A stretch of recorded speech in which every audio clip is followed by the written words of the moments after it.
Olá, meu nome é Wanda, sou trabalhadora do Grupo Fraternal Hilarion e novamente estarei com vocês para mais um aprendizado. E hoje vamos falar sobre um assunto muito interessante: o que é o Espiritismo e o que ele pode fazer por nós. Mas antes de iniciarmos a nossa conversa, vamos fazer uma prece, pois é através da prece que conseguimos fortalecer a nossa sintonia com os espíritos de luz. Assim, convido a todos para que fechem os olhos e mentalizem a figura do Mestre Jesus, que já nos envolve em sua luz, tranquilizando os nossos pensamentos, equilibrando as nossas emoções. E é nesse amor maior que vamos saudar nossos amigos de luz, nossos anjos da guarda, esses queridos que estão sempre ao nosso lado. Vamos saudar a doce Mãe Maria de Nazaré, que nos envolve em seu manto de luz e fortalece em nós a capacidade de amar. Vamos saudar ao Mestre Jesus. Mestre, eis-nos aqui para o aprendizado. Nos fortaleça em nossos caminhos e nos leve ao Pai Criador, onde possamos agradecer pelo dom da vida, por mais essa oportunidade de aprendizado, de evolução, através da reencarnação. Pai, peço licença para darmos início aos trabalhos de hoje, com a prece que o teu Filho nos ensinou. Pai nosso que estais no céu, santificado seja o vosso nome. Venha a nós o vosso reino, seja feita a vossa vontade, assim na terra como no céu. O pão nosso de cada dia nos dai hoje. Perdoai as nossas ofensas, assim como nós perdoamos a quem nos tem ofendido. E não nos deixeis cair em tentação, mas livrai-nos de todo o mal. Que assim seja, graças a Deus. Assim, mais sintonizado com os espíritos de luz, vamos ao nosso assunto de hoje. O que é o Espiritismo? O que ele pode fazer por nós? Quem sou eu? Talvez você já tenha feito perguntas como essa. Quem sou eu? De onde eu vim? Para onde eu vou depois da morte? Por que uns sofrem mais do que os outros? Alguns nascem cegos, aleijados, débeis mentais, enquanto outros nascem saudáveis e inteligentes. Por que Deus, que é justo e bom, permite tamanha desigualdade entre os seus filhos? Onde encontrar as respostas para todos esses questionamentos? É aí que entra a doutrina espírita.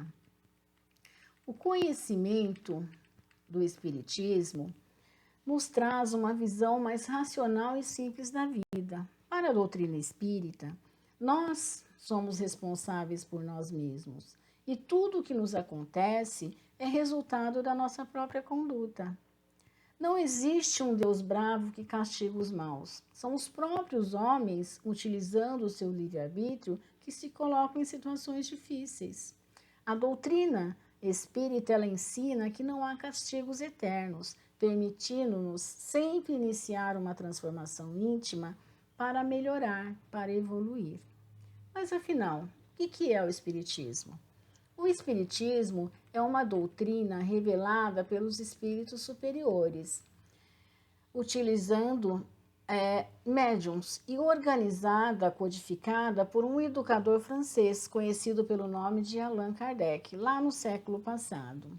Em O Espiritismo, na sua mais simples expressão, Kardec esclarece: as instruções dadas pelos espíritos de ordem elevada sobre todos os assuntos que interessam a humanidade e as respostas que deram às perguntas que formulamos foram recolhidas e coordenadas cuidadosamente e constitui toda uma ciência, toda uma doutrina moral e filosófica com o nome de Espiritismo. O Espiritismo é, pois, a doutrina fundada na existência, nas manifestações e no ensinamento dos espíritos.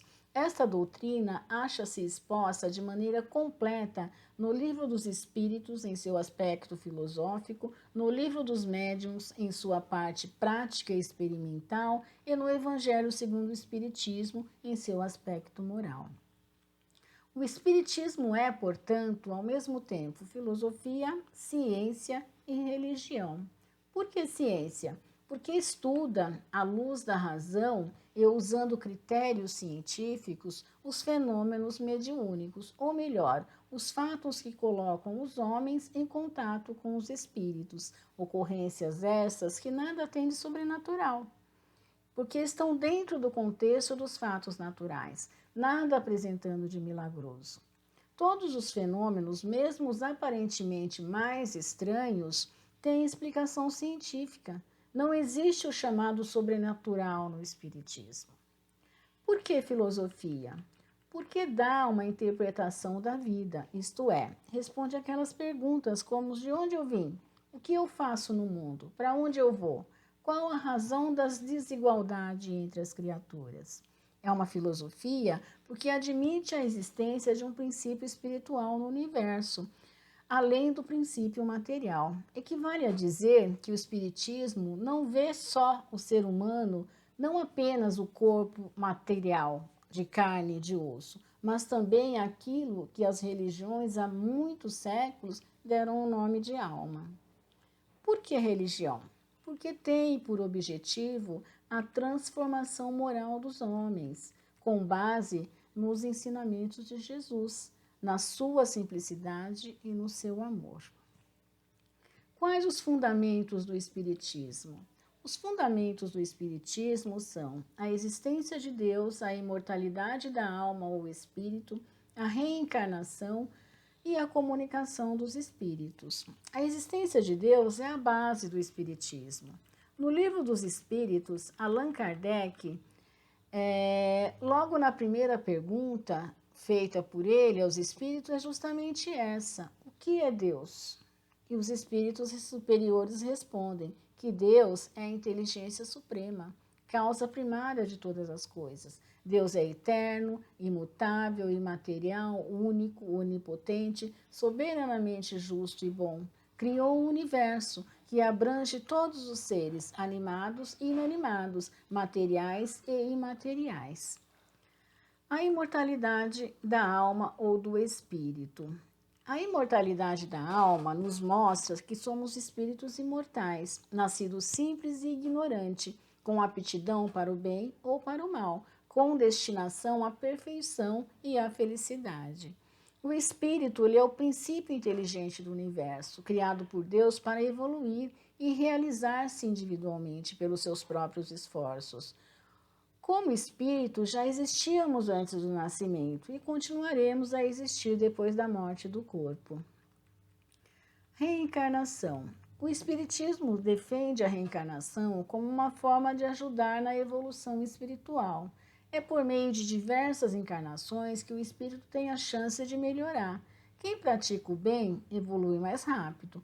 Para os espíritas, Deus não é responsável pela bondade ou maldade de ninguém. O homem possui o livre-arbítrio para decidir o caminho que quer seguir. Assim, os espíritos revestem temporariamente o invólucro material perecível, o nosso corpo físico, que se destrói pela morte. Quando o espírito está na vida do corpo, dizemos que o espírito está encarnado. Quando morre, dizemos que desencarnou. Momento este que o espírito retorna ao plano espiritual, de onde veio, continuando o processo de evolução espiritual. Criado simples e sem nenhum conhecimento, o espírito é quem decide e cria o seu destino. Para isso, é dotado de livre-arbítrio, ou seja, a capacidade de escolher entre o bem e o mal.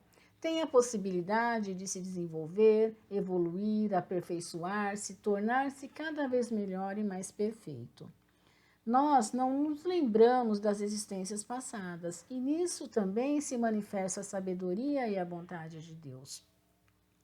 Se nos lembrássemos de nossas vidas passadas, do sofrimento pelos quais já passamos, bem como dos inimigos que nos prejudicaram ou daqueles a quem prejudicamos, não teríamos condições de viver entre eles atualmente. Pois muitas vezes, meus irmãos, os inimigos lá do passado são hoje nossos irmãos, nossos filhos, nossos pais e nossos melhores amigos, que nessa encarnação se encontram junto a nós para a devida reconciliação. Quando paramos para pensar e entender o mecanismo da reencarnação, fica muito claro que Deus não castiga ninguém. Somos nós mesmos os causadores do nosso sofrimento, através da lei da ação e reação. Grande parte das nossas lutas e sofrimentos nos dias de hoje decorrem de erros cometidos por nós em vidas passadas e que agora estamos tendo a grande oportunidade de corrigir esses erros, em cumprimento a essa maravilhosa lei, a lei da ação e da reação. A lei da ação e reação, ou a cada um segundo as suas próprias obras, baseia-se num perfeito mecanismo de justiça e igualdade absoluta para todos. Agindo bem, teremos o mérito do bem. Agindo mal, teremos as consequências. Simples assim. A comunicação dos espíritos é um dos fundamentos do espiritismo. Os espíritos podem se manifestar e iniciar uma comunicação com os encarnados de diversas maneiras. A esse respeito, Allan Kardec nos explica o seguinte: os espíritos podem se manifestar de maneira bem diferentes, pela visão, pela audição, pelo toque, pelos ruídos, pelos movimentos dos corpos, pela escrita, pelo desenho, pela música.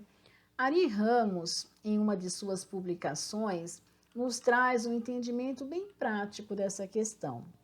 Uma das bases mais importantes da doutrina espírita é a comunicabilidade com o mundo material, que na verdade nada mais é do que o verdadeiro mundo. Somos seres espirituais que nesse momento estamos vivendo no mundo material e não o contrário. Todos trazemos na alma, no íntimo, lembrança da vida espiritual, mesmo que de forma leve, pois é esta a verdadeira vida. Diante disso, encontramos as consequências imediatas dessa questão. E uma das mais importantes é a de que não morremos. Na verdade, apenas passamos para um novo estágio da vida, um momento onde não mais possuímos nosso corpo físico e material, mas trazemos vivos e fortalecidos o nosso corpo espiritual, este sim eterno e indestrutível. A relação entre os planos é antiga e verdadeira. Os homens são agentes da caminhada. A morte do corpo físico não significa o fim de tudo. Muito pelo contrário, significa sim uma passagem para um outro plano. Nesse momento, vamos responder diretamente por nossos sentimentos e inclinações mais íntimas. Nesta vida, não mais poderemos interpretar papéis variados, como fazemos no mundo material. Neste plano, as ilusões perdem espaço e todos, indistintivamente, deveremos assumir nossa verdadeira condição espiritual e, com isso, abrirmos espaço para o verdadeiro progresso, o progresso do espírito. Meus irmãos, no mundo espiritual não podemos esconder nosso verdadeiro eu, como muitas vezes fazemos aqui no mundo material, não é verdade? Teremos que enfrentar nossos defeitos, vícios, entender onde precisamos melhorar. Só assim poderemos progredir espiritualmente. Que tal iniciarmos esse processo de reforma íntima desde já? Sabedores de que somos, de que a vida não acaba com a morte e que levamos para o plano espiritual o que exatamente temos de bom e de mal, podemos desde já tentar melhorar a nossa conduta, fortalecer nossas virtudes. E como fazemos isso? Simplesmente seguindo os ensinamentos de Jesus. Como o Espiritismo interpreta o céu e o inferno? Para o Espiritismo, não há céu nem inferno.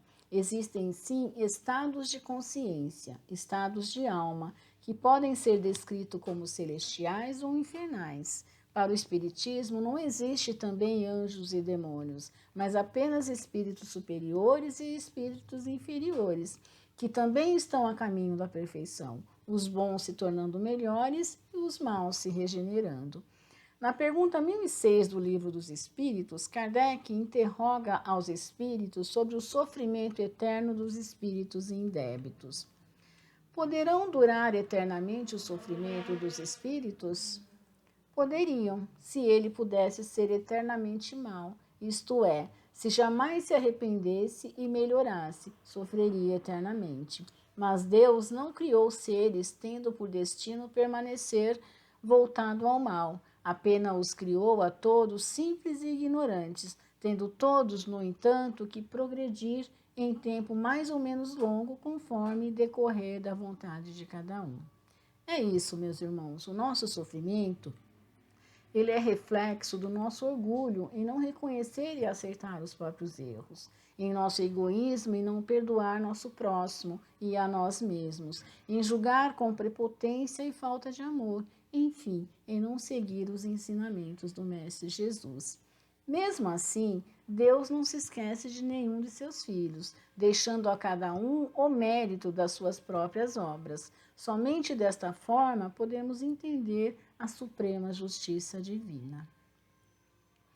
Por que o Espiritismo diz que fora da caridade não há salvação? Porque fora dos preceitos da verdadeira caridade, o espírito não poderá atingir perfeição para a qual foi destinado. Caridade, segundo o Espiritismo, é o exercício do verdadeiro amor, puro, incondicional, sem interesse de qualquer recompensa, e ao mesmo tempo um dever de cada indivíduo para com os demais em todas as circunstâncias da vida. Neste contexto, a caridade se configura como a síntese de todo o Evangelho de Jesus e a mais sublime virtude moral que conduz o espírito à perfeição espiritual. Daí a afirmação: fora da caridade não há salvação. Por que a fé raciocinada? Porque a fé sem raciocínio não passa de crendice ou mesmo de uma superstição. Antes de aceitarmos qualquer coisa como verdade, devemos analisá-la bem. Fé inabalável é aquela que pode encarar a razão face a face em todas as épocas da humanidade, diz Allan Kardec. O mundo está cheio de exemplos tristes dos frutos do fanatismo religioso em nome da fé. Quantas perseguições, quantas mortes e até guerras. Aprende-se no Espiritismo que na sua caminhada evolutiva, o espírito ele vai conhecendo as leis de Deus. E quanto mais as conhece, mais se identifica com elas, mais confia na justiça e no amor do Criador, mais se conscientiza da sua perfeição, mais tem fé. Essa é a fé que nasce do entendimento, inabalável, indestrutível. O que o Espiritismo pode fazer por nós? Só o Espiritismo salva? Não. Não é o Espiritismo ou qualquer outra religião que salva. O que faz o espírito se salvar, ou seja, tomar consciência da verdade, é o seu esforço em praticar boas ações, instruir-se para vencer suas más tendências, adquirir a sabedoria e fazer todo o bem possível ao seu próximo. O que salva é a doutrina de Jesus, nosso governador planetário, que esteve no plano físico para revelar a lei do amor com clareza e simplicidade. Todo aquele que compreende e vivencia essa lei está no caminho certo para a evolução espiritual. O espiritismo, ele é extremamente libertador. Você não precisa acreditar em nada que você não entenda ou não concorde, ou não te pareça lógico e justo. O espiritismo, ele respeita a opinião de cada um e estimula a nossa autoestima, nos mostrando que sempre é possível nos melhorar, que por mais erros que tenhamos cometido, sempre haverá uma luz no fim do túnel, sempre haverá tempo para nos perdoarmos e seguir em frente, adotando como norma de conduta os ensinamentos de Jesus. O espiritismo possui uma doutrina clara e bem definida, mas nada é definitivo. Tudo evolui junto com a evolução do conhecimento, pois entende a compreensão humana evolui junto com a evolução da civilização, da ciência e da moral. O Espiritismo ensina que o egoísmo, o orgulho, a inveja são paixões que nos aproximam da natureza animal e nos prende à matéria e que temos que combater esses defeitos e vícios para que possamos evoluir. Afirma que o homem que consegue se desligar da matéria, desprezando as facilidades do mundo, amando ao próximo e praticando a caridade, se aproxima da natureza espiritual. O espiritismo, ele integra você no conhecimento da sua posição de criatura eterna e responsável diante da vida, Você é seu responsável. Deus te deu o livre-arbítrio para pensar e agir. No entanto, colheremos inevitavelmente aquilo que plantarmos. Que cada um deve ser útil e vivenciar o aprendizado, utilizando os meios que a providência divina nos dá todos os dias de graça. Revela o princípio da reencarnação, determinando o porquê da dor e das aparentes desigualdades sociais. Suprime as preocupações originárias do medo da morte, provando que ela não existe. Que a busca da perfeição implica em amarmos, inclusive os nossos inimigos, e fazermos o bem aos que nos odeiam, pois a perfeição só é atingida quando o nosso coração se vê despojado de toda e qualquer mácula de rancor e ressentimento para com o semelhante. Nos tranquiliza com relação aos desajustes familiares, esclarecendo que o lar recebe não somente afetos, mas também os desafetos de existências passadas para a necessária regeneração. Que devemos agradecer aos nossos supostos inimigos, pois eles nos auxiliam no nosso aprimoramento pessoal. São espíritos colocados por Deus ao nosso lado, a fim de que sejamos advertidos com mais franqueza do que faria um amigo, pois aquele nenhum interesse tem em mascarar a verdade para nos adular. Que a prática da caridade, em sua mais ampla acepção, constitui o único caminho para a conquista da perfeição. Manifesta-se no amor ao próximo e extensível aos nossos inimigos, nos fazer o bem aos que nos odeiam e orar pelos que nos perseguem e caluniam. Mas ensina também não haver faltas e erros imperdoáveis, e nem penas eternas. Todo erro, por maior que seja, pode ser expiado. Meio de consegui-lo encontra o homem nas diferentes existências que a reencarnação propicia, de acordo com seu desejo e com seu esforço individual. O Espiritismo reaviva a fé no futuro. Levanta os ânimos abatidos, faz suportar com resignação as dores da vida. Oferece a base e a justiça, a caridade e o amor ao próximo. E para encerrar essa nossa conversa de hoje, concluindo o nosso aprendizado de hoje, vamos ver algumas citações do livro Comprometa-se, de autoria de David Simon. Comprometa-se. Quanto mais você aceitar tanto o seu lado bom quanto o seu lado ruim, tanto menos crítico será com as pessoas que o cercam. Se estivermos dispostos a agir de forma honesta, cada relacionamento pode tornar-se um espelho. Quando reagimos com irritação desproporcional ao comportamento de outra pessoa, isso normalmente acontece porque tal atitude espelha algo que não queremos perceber em nós mesmos. Ao identificar e aceitar as múltiplas facetas da sua natureza, você estará se capacitando a aceitar com maior facilidade as pessoas e, portanto, a viver mais em paz consigo e com as pessoas que importam em sua vida. Sob uma perspectiva espiritual, a meta do amor, ela consiste em enxergar você no outro e o outro em você. Este estado de consciência unificadora é a expressão da divindade na humanidade. Ao sentir-se confortável dentro de si, seu contentamento interior ajuda naturalmente aqueles que estão ao seu redor a se sentirem mais confortáveis. Um coração repleto de compaixão transmite a seguinte mensagem: reconheço você, conheço você, aceito você. O amor expande nosso sentido de nós mesmos. Algo, uma vez expandido, jamais retorna ao seu tamanho original.